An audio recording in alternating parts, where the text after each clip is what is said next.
और आज हम इन्हीं सब बातों को एक बार फिर से देखने जा रहे हैं, एक बार फिर से इन्हीं सब बातों को हम समझने और जानने जा रहे हैं। और हम हनोक की पुस्तक के 99th चैप्टर से आज इन सब बातों को समझने का प्रयास करेंगे। और चेतावनी भरे वचन जिसको हम मसीही लोग कभी सुनना नहीं चाहते हैं, वही वचन जो है, वही संदेश जो है, वो इन अंत के दिनों के लिए हनोक की पुस्तक में भी हमको प्रदान किया गया है। तो हनोक की पुस्तक के 99th चैप्टर से हम अपने अध्ययन को प्रारंभ करेंगे। और 99 चैप्टर के पहले वचन को मैं आपके सामने पढ़ रहा हूं। यहां पे लिखा हुआ है, नास्तिकों पर हाय जो झूठ में महिमा करते और झूठों की सराहना करते हैं। तुम्हारा जीवन अप्रसन्नता से भरा रहेगा, उसके बाद तुम नाश हो जाओगे। हाय है उन पर जो धर्मी के वचनों को बदल देते हैं, अनंत व्यवस्था का उल्लंघन करते और अपने आप को वह बनाने की कोशिश करते हैं जो वह है नहीं, अर्थात पाप रहित। पृथ्वी पर वे पैरों तले रौंदे जाएंगे। यहां पर हनोक की पुस्तक के 99 अध्याय के अंदर हनोक इस बात को कहता है, वो इस बात को प्रकट करता है कि वो सारे लोग जो परमेश्वर के नियमों का, कायदे कानूनों का उल्लंघन करते हैं और परमेश्वर के वचनों को बदल देते हैं। जब परमेश्वर कोई संदेश अपने दासों के द्वारा भिजवाता है, पापियों के पास भिजवाता है, परमेश्वर कहता है कि तुम ये गलत काम करते हो, तुम ये गलत काम ना करो, तो लोग जो हैं वो परमेश्वर के वचनों को पूरी तरह से बदल देते हैं। और परमेश्वर के वचनों को बदलने के बाद, परमेश्वर के वचनों नियमों का उल्लंघन करने के बाद वो अपने आप को धर्मी दिखाने का प्रयास करते हैं, पाप रहित दिखाने का प्रयास करते हैं। देखिए, परमेश्वर ने अपने वचन के अंदर एक कानून दिया है, एक नियम दिया है। परमेश्वर कहता है कि मैं समलैंगिकों से घृणा करता हूं, मैं पुरुषगामियों से घृणा करता हूं।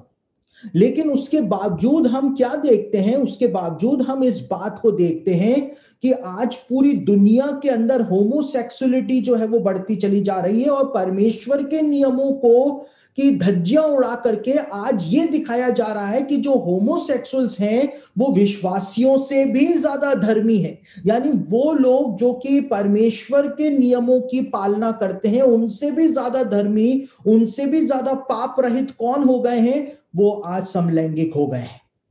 परमेश्वर के वचन के अंदर लिखा हुआ है कि सारे हत्यारे जो हैं उनको आग की झील में डाल दिया जाएगा। अब हत्यारे का क्या मतलब है?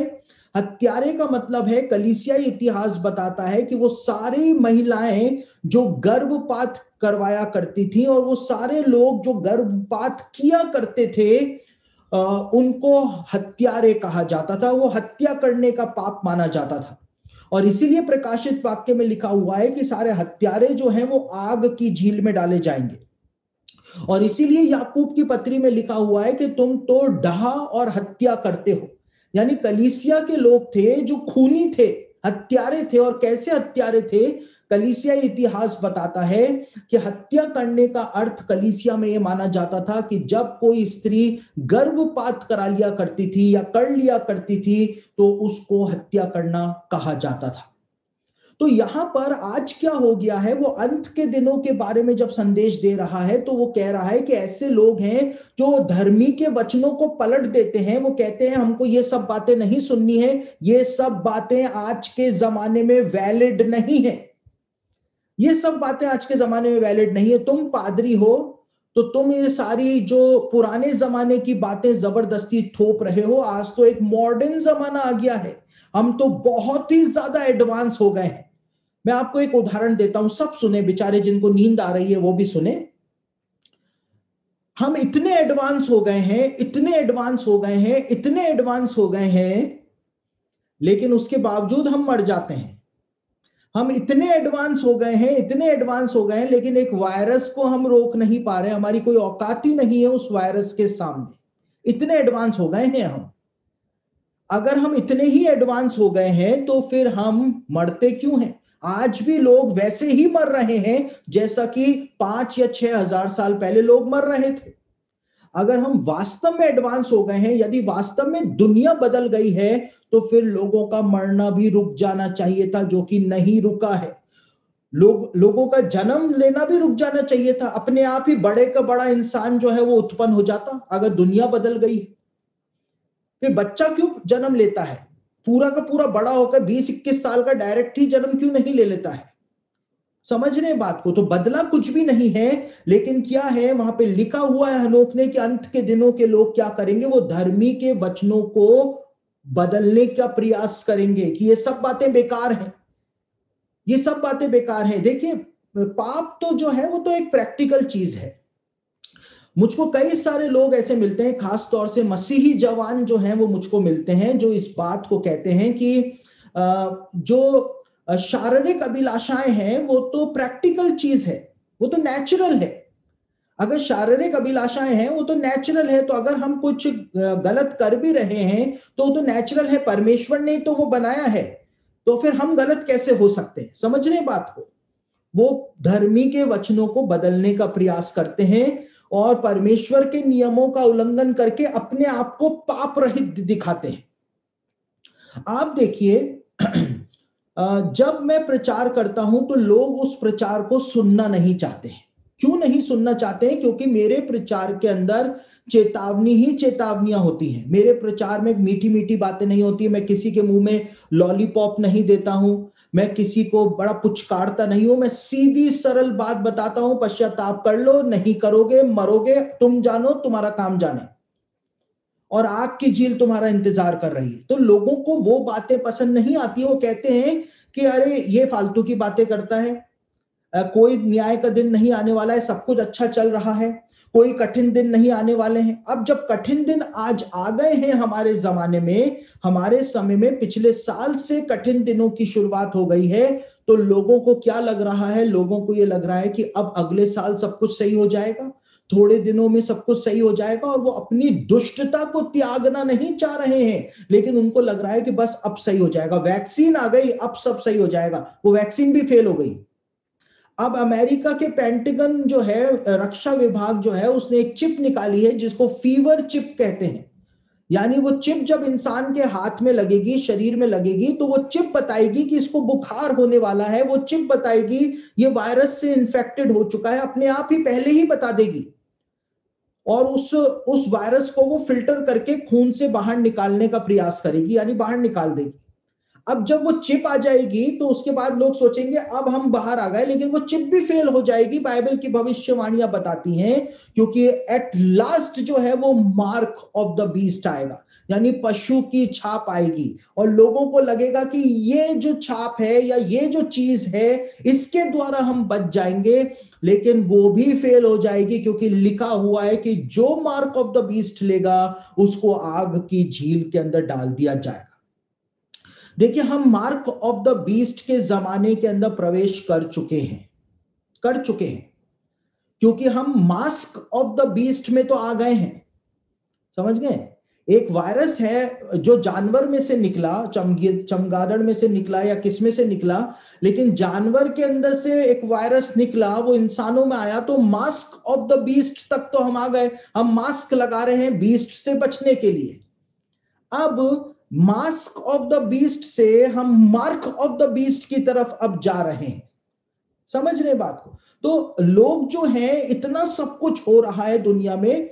बीते कुछ दिन पहले बिशप आमोस सिंह से मेरी फोन के ऊपर बात हो रही थी, और बिशप साहब मुझसे पूछ रहे थे आप भी कुछ अपना एक्सपीरियंस बताओ। तो मैंने उनको ये बोला, मैंने कहा बिशप साहब, इतना ज्यादा कोरोना वायरस फैल रहा है, मसीहत के अंदर भी मृत्यु दर जो है वो त्राही त्राही मचा रही है, लेकिन उसके बावजूद मसीही लोग पश्चाताप करने के बजाय, दीन होने के बजाय, और भी ज्यादा ढीठ होते चले जा रहे हैं, और भी ज्यादा ढीठ हो गए हैं, और वो अपने पापों के अंदर अपने आप को धर्मी दिखाने का प्रयास कर रहे हैं।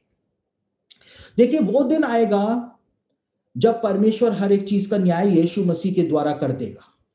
उससे पहले आप अपने आप को कितना भी धर्मी दिखा लो। यहां पर हनोक अपने पुस्तक के दूसरे वचन में कहता है कि वो परमेश्वर के नियमों की उल्लंघन करके अपने आप को पाप रहित दिखाने का प्रयास करेंगे, लेकिन एकाएक ही, अचानक से ही उनको नाश कर दिया जाएगा। और देखिए, यही हो रहा है आज। लोग 666 की हंसी उड़ाने में लगे हुए हैं। है ना, जो सीक्रेट सोसाइटी है इल्यूमिनाटी, उसकी हंसी उड़ाने में लगे हुए हैं कि ये सब बेकार की बातें हैं। अरे ये एंटी क्राइस्ट करते रहते हैं, ये सब बेकार की बातें हैं। सुसमाचार का प्रचार करो, ये सब तो बेकार की बातें हैं, इससे हमको क्या लेना देना है। ऐसे लोग जो आज 666 की हंसी उड़ा रहे हैं, बाइबल की भविष्यवाणियों की हंसी उड़ा रहे हैं, एंटी क्राइस्ट के आगमन के चिन्हों की हंसी उड़ा रहे हैं, सीक्रेट सोसाइटीज की, इल्यूमिनाटी की और दूसरी सीक्रेट सोसाइटीज के कंसेप्ट की हंसी उड़ा रहे हैं, वो लोग ही होंगे, मसीही लोग, जो सबसे पहले मार्क ऑफ द बीस्ट लेंगे। पशु की छाप जो होगी, 666 की छाप जो होगी, सबसे पहले वो ही लोग लेंगे, क्योंकि वो हंसी ही उड़ाते रह जाएंगे और खुद ही एंटी क्राइस्ट के चक्कर के अंदर वो फंस जाएंगे। वो दूसरों की ही हंसी उड़ाते रह जाएंगे कि वो गलत है, वो गलत है, वो गलत है, और जिंदगी की सबसे बड़ी गलती वो खुद ही कर जाएंगे। वो ही सबसे पहले मार्क ऑफ द बीस्ट लेके बैठ जाएंगे और फिर अनंत जीवन जो है उनको आग की झील में बिताना पड़ेगा। और यहां पर इसी सच्चाई को अंत के दिनों के विषय में हनोक के द्वारा प्रकट किया गया था। हनोक कहता है कि वो अपने आप को पाप रहित दिखाने का प्रयास करेंगे, पृथ्वी पर वे पैरों तले रौंदे जाएंगे। तीसरे वचन में वो कहता है, उन दिनों में धर्मी अपने आप को तैयार करेगा। देखिए, जब अंत के दिन आ जाएंगे, जब अंत के दिन आ जाएंगे तो धर्मी अपने आप को तैयार करने में लग जाएगा और स्मरण के योग्य प्रार्थनाएं करेगा। देखिए, जब धर्मी लोगों को पता चल जाएगा, यीशु मसीह ने कहा ना तो पुत्र को पता है, ना स्वर्गदूतों को पता है, सिर्फ पिता को पता है मैं कब आऊंगा। लेकिन बाइबल के अंदर हमको टाइम्स एंड सीजन्स दिए गए हैं, हमको समय और ऋतुओं के चिन्ह दिए गए हैं। जैसे जब ठंड पड़ती है तो वो ऋतु आने से पहले हमको पता चल जाता है कि ठंड आने वाली है। जब गर्मियां आने वाली होती हैं तो हमको मौसम से पता चल जाता है अब गर्मियों की शुरुआत होने जा रही है।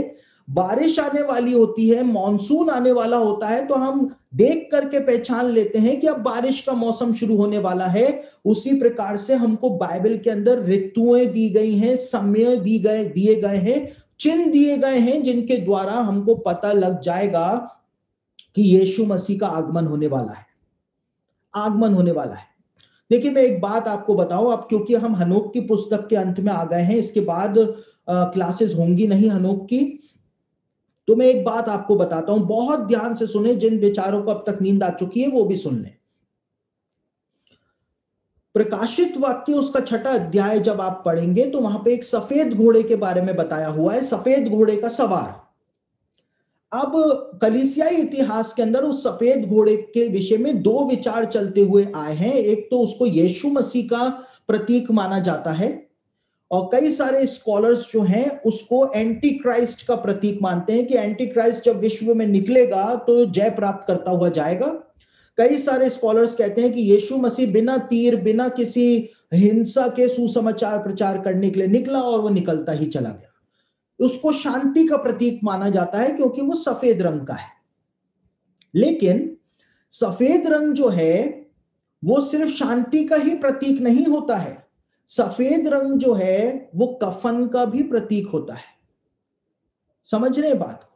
तो एक सफेद घोड़ा है, उसका सवार जो है वो भी सफेद है, और वो सफेद रंग के हाथ में एक धनुष दिया गया। ठीक है, उसको एक धनुष दिया गया, उसको तीर नहीं दिए गए, और उसको एक मुकुट दिया गया। और मुकुट जो है, क्राउन जो है, उसको लैटिन के अंदर कोरोना कहते हैं। समझ रहे हैं आप बात को? मुकुट को लैटिन भाषा में कोरोना कहते हैं, और उसके हाथ में धनुष दिया गया, तीर नहीं दिए गए। धनुष के लिए जो ग्रीक वर्ड यूज हुआ है वो है टॉक्सॉन, और टॉक्सॉन से ही टॉक्सिक वर्ड बना है, और टॉक्सिक का मतलब होता है जहर, और वायरस जो वर्ड है उसका मतलब भी होता है जहर। अब आप इन सारे शब्दों को जो अलग अलग हैं इन सबको जोड़ करके देख लीजिए तो सफेद रंग कफन का है, और उसको एक मुकुट दिया गया, कोरोना दिया गया, उसके हाथ के अंदर धनुष दिया गया जो कि टॉक्सॉन है यानी जहर है, वायरस है, यानी कोरोना वायरस और कफन वहां पर बताया हुआ है। और वो पृथ्वी के ऊपर निकला, और ऐसा निकला कि कोई उसको रोक नहीं पाया, और वो निकलता ही चला गया, निकलता ही चला गया। तो इसका एक व्याख्या जो है वो ऐसे भी की जा सकती है, हो सकता है, मैं ये नहीं कह रहा हूं ऐसा ही है, मैं कुछ भी श्योरिटी से नहीं कह रहा हूं, लेकिन जो मैं इन 1 साल के अंदर समझा बात को, वो ये है कि हो सकता है कि सफेद घोड़ा जो है वो निकल चुका हो। और हो सकता है, हो सकता है, क्योंकि इतनी ज्यादा महंगाई दुनिया के अंदर हो रही है कि काले घोड़े के बारे में भी बताया हुआ है। और वो काले घोड़े का मतलब है कि अकाल आएगा। और वैज्ञानिक इस बात की भविष्यवाणी पहले ही कर चुके हैं कि अकाल तो आएगा ही आएगा कुछ सालों में। तो आप समझ रहे हैं, हम उसी पैटर्न पर चल रहे हैं, लेकिन उसके बावजूद लोगों को समझ में नहीं आ रहा है। लेकिन जो धर्मी है, जो वास्तव में बाइबल की भविष्यवाणियों के ऊपर विश्वास करते हैं, तो हम लोग जो बाइबल की भविष्यवाणियों के ऊपर विश्वास करते हैं, जब हमको हमको दिखाई देगा कि हाँ वो समय आ रहा है जब प्रभु का वापस आना होगा, तो ऐसे समय में धर्मी, हनोक कहता है कि धर्मी अपने आप को तैयार करने में लग जाएगा परमेश्वर के राज्य के लिए, और वो स्मरण के योग्य प्रार्थनाएं करने में लग जाएगा कि प्रभु इतना भयानक समय चल रहा है, मुझको भूल मत जाना, मुझको रैप्चर में जरूर उठा लेना, अगर मैं पीछे छूट गया तो बहुत मुश्किल हो जाएगी, लफड़ा हो जाएगा प्रभु। समझ रहे हैं? तो इसलिए यहां पर वही बात जो है वो हनोक के द्वारा बताई जा रही है कि धर्मी जो है वो अपने आप की तैयारी के अंदर लग जाएगा, क्योंकि उसको दिखाई देने लग जाएगा कि वो सब कुछ वैसा का वैसा हो रहा है जो बाइबल की भविष्यवाणियों के अंदर लिखा हुआ है।